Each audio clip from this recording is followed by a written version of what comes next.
நீ என் கூட வந்த. அப்பதான் 2 அமைச்சர்கள் வந்து நீங்க வந்து ரிப்பன் மாளிகையில முதலமைச்சர் கொடுத்தாரு கடிதம் கொடுத்தது எந்த அமைச்சர் கொடுத்தா எனக்கு தெரியும். என்னையா உன் சட்டம் கேள்வி கேட்டா போலீஸ் வச்சு அடிப்பீங்களா? அடி வாங்கி இருக்கக்கூடிய பெண் தோழர்களை பார்ப்பதற்கு ஏன் அனுமதிக்கல? காவல்துறை சர்வாதிகாரமா நடந்து கொள்ளுங்களா? அடிக்கும் போது போலீஸ்காரங்க பேச கேட்கிறீங்க, ஆனா வண்டியில இருக்க நம்பர் பிளேட் இல்லாமலேயே 2 பெண்களை வந்து கடத்தி செல்ற மாதிரி காவல்துறை கடத்துது. ரூபாயில 10,000 ரூபாய் குறைச்ச கமிஷன் எடுத்துப்பாரா? போலீஸ் கமிஷன் எடுத்துப்பாரா? ஏன் உனக்கு கார் இல்லாம ஆட்டோல போன் சொன்னா அதிகாரி எடுத்துட்டீங்களா? பெட்ரோல் உங்க அப்பா வீட்டு காசா? என் வீட்டு வரி பணத்தை பெட்ரோல் போட்டு போராளிகள் சுத்தி வைக்கிறதுக்கு யார் நீ?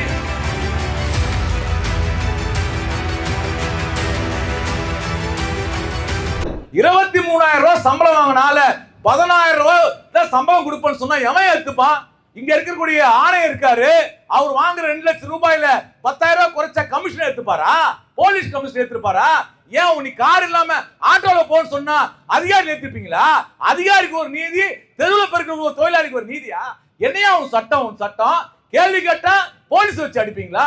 10-12 நாளா போராடிட்டு இருக்கோம், நள்ளிரவுல போட்டு அடிக்கிறேன்னா எந்த வகையில் ஏற்றுக்கொள்ள முடியும்?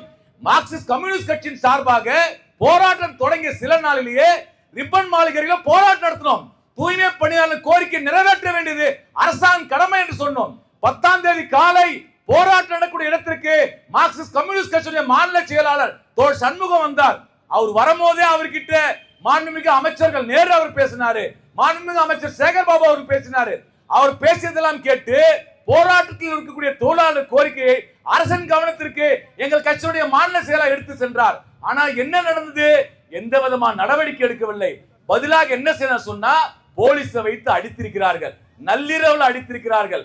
நான் இன்னைக்கு காலையில பார்த்தா 2 பெண் தோழர் வந்து சிந்தாரிப்பேட்டை போலீஸ் ஸ்டேஷன்ல 3:15 மணில வச்சு அங்க வச்சிருக்காங்க.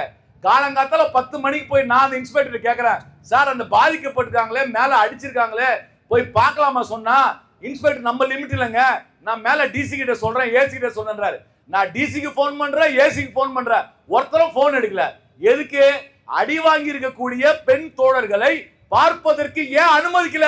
காவல்துறை சர்வாதிகாரமா நடந்து கொள்வீங்களா?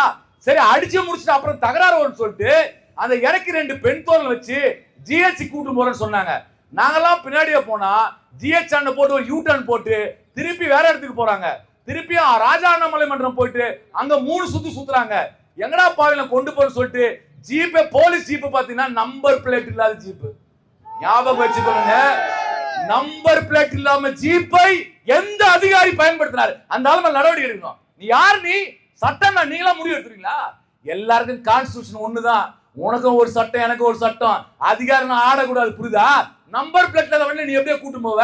அடிக்கும் போது போலீஸ்காரங்க பேச கேட்டுவீங்க, ஆனா வண்டியில இருக்க நம்பர் பிளேட் இல்லாமலேயே 2 பெண்களை வந்து கடத்தி செல்ற மாதிரி காவல்துறை கடத்துது.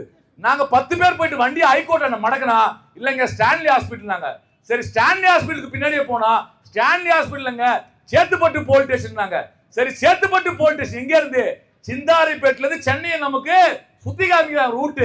சேத்துப்பட்டு போனா குடிக்கிறதுக்கு தண்ணி கொடுக்கல, டீ கொடுக்கல, அந்த பெண் தோல் கை வீங்கி இருக்குது, ஆஸ்பத்திரி கொண்டு போல.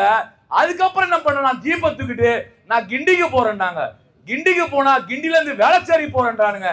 வேளச்சேரி போனா அங்கேருந்து யூ டர்ன் போட்டு சிம்சனுக்கு வந்து ஸ்பென்சர் பிளாசால ஒரு யூ டர்ன் போட்டு அதுக்கப்புறம் எங்க கூட்டு வச்சாங்கன்னா அண்ணா சாலையில் இருக்க போலீஸ் ஸ்டேஷனுக்கு. அட அயோக்கியதெல்லாம் இல்லையா அது? சிந்தாரிப்பேட்டில இருந்து அண்ணா சாலை போலீஸ் ஸ்டேஷன் கொண்டு வந்திருக்கு. ஒட்டுமொத்த வட சென்னை, மத்திய சென்னை, தென் சென்னையை சுத்தி காட்டுறிய. பெட்ரோல் உங்க அப்பா வீட்டு காசா? என் வீட்டு வரி பணத்துல நீ பெட்ரோல் போட்டு போராளிகளை சுத்தி வைக்கிறது நீ யார்? நீ உனக்கு என்ன உரிமை கொடுத்தா பதில் சொல்லு. தமிழ்நாடு முதலமைச்சர் இந்த பிரச்சனை தலையிடணும். எப்படிப்பட்ட அதிகாரிகள் என்ன செய்யற என்பதை பார்க்க வேண்டியிருக்குது. நேற்று போராட்ட நடத்தத்துல அந்த comrade talkies YouTube channel camera பிடிச்சா, ட்ரோன் பிடிச்சா, அதை தூக்கி போய் ஸ்டேஷன்ல பிடிச்சி வச்சுக்கிறாங்க. என்னையா இது அராஜகம்? போலீஸ்காரன் கேமரா தூக்கி நிருபருடைய கேமரா தூக்கி முடியுங்களா? என்ன இது நீதி? இது ஜனநாயக நாடு தானே. இது ஏன் இப்படிப்பட்ட ஒரு காட்டு தர்பார் நடத்துது காவல்துறை? இது எப்படி வேடிக்கை பார்க்க முடியும்? இதெல்லாம் ஏற்றுக்கொள்ளவே முடியாது. இன்னைக்கு நீதிமன்றத்துல நீ ரிமாண்ட் மன்றத்துக்கு போயிட்டீங்க. இப்போ நம்ம போராட்டம் தொடங்குவதற்கு சில மணி நேரத்துக்கு முன்னாடி தான் நீதிமன்றம் வந்து அனைவரும் விடுதலை செய்ய சொல்லிருக்கு. நீதிமன்றம் விடுதலை செய்ய சொன்ன பிறகுதான் எல்லாரும் விடுதலை பண்றீங்க. அப்ப என்ன அர்த்தம்? நீதிமன்றத்துக்கு போராடிதான் விடுதலை பெற வேண்டிய சூழல் தமிழகத்தில் வந்து விட்டதாக தான் மார்க்சிஸ்ட் கம்யூனிஸ்ட் கட்சி கேள்வி எழுப்புறது. அது மட்டும் இல்ல நண்பர்களே, இந்த கோரிக்கை இப்போ சில நண்பர்கள் திமுக ஐடி நண்பர்கள் நம்மளை போட்டு அடிக்க ஆரம்பிச்சுக்கிறாங்க. நான் அந்த நண்பர்களை பார்த்து கேட்கிறேன், தயவு செய்து நீ ஆரியம்மாயை படி, அண்ணாவை படி, கலைஞரை படி, எல்லாத்தையும் பற்றி எங்கிட்ட வந்து பேசவா? புரியுதா? நீ வந்து நான் 15 மண்டல 2 மண்டல தனியார் விட்டுனீங்க, 11 மண்டலம் விடும்போது எங்கடா போன்னு கேட்டீங்க. பாரியா, எல்லா மண்டலம் தனியார் பயன்படும் போது CITU செங்கோடி சங்கம் போராடியது. எங்களுடைய அப்போதைய தலைவர் எல் சுந்தரராஜன் தலைமையில ரிப்பன் மாளிகை உள்ள போராட்டம் நடத்தினோம். தோழர் SK மகேந்திரன் தலைமையில போராட்டம் நடத்தினோம். இப்படிப்பட்ட போராட்டத்தை அங்க நடத்தினோம். ஒவ்வொரு இங்க மட்டும் இல்ல, சென்னை மட்டும் இல்ல, தமிழ்நாடு முழுக்க CITU தனியார் மயம் கூடாது என்று போராடிச்சு. நான் போராடும் நீ என் கூட வந்த. அப்பதான் 2 அமைச்சர்கள் வந்து நீங்க வந்து ரிப்பன் மாளிகையில முதலமைச்சர் கொடுத்தாரு கடிதம் கொடுத்தது. எந்த அமைச்சர் கொடுத்தா எனக்கு தெரியும். அப்பதான் கடிதமே கொடுத்தீங்க. அந்த போராட்டத்தின் வாயிலா தான் சம்பளம் கொஞ்சம் உயர்ந்தது. இப்போ 2 மண்டலம் போகும்போது தொழிலாளி வேணான்ட்டாங்கன்னா விட்டு போக வேண்டியதானே? 22,000 ரூபாய் சம்பளம் 16,000 ரூபாய் எப்படியா ஒத்துக்கும் போது வேணானுங்க. ஒரே ஒரு விஷயம் தாங்க, அரசாங்கம் என்ன செஞ்சிருக்குன்னா, தொழிலாளி வேணான்ட்டாங்களா, 2 மண்டலம் தனியார் மயம் விடுறத நான் நிறுத்துறேன். மாநகராட்சி மன்றத்தை கூட்டி நாங்க வந்து ரெசல்யூஷன் பாஸ் பண்ணி, எப்பா உனக்கு தனியார் கொடுக்குன்னு ஏத்துக்க மாட்டேன்ப்பா, என் தொழிலாளி இருக்கிறாங்க வெயிட் பண்ண சொல்லிட்டு தொழில் தீர்ப்பாயத்துல வழக்கு இருக்குது. அது என்ன வழக்கு? இங்கதான் நீங்க கேட்கணும், இந்தியாவிலே எந்த மாநிலத்தில் இருக்க ஒரு சட்டம் தமிழ்நாட்டில் இருக்குது.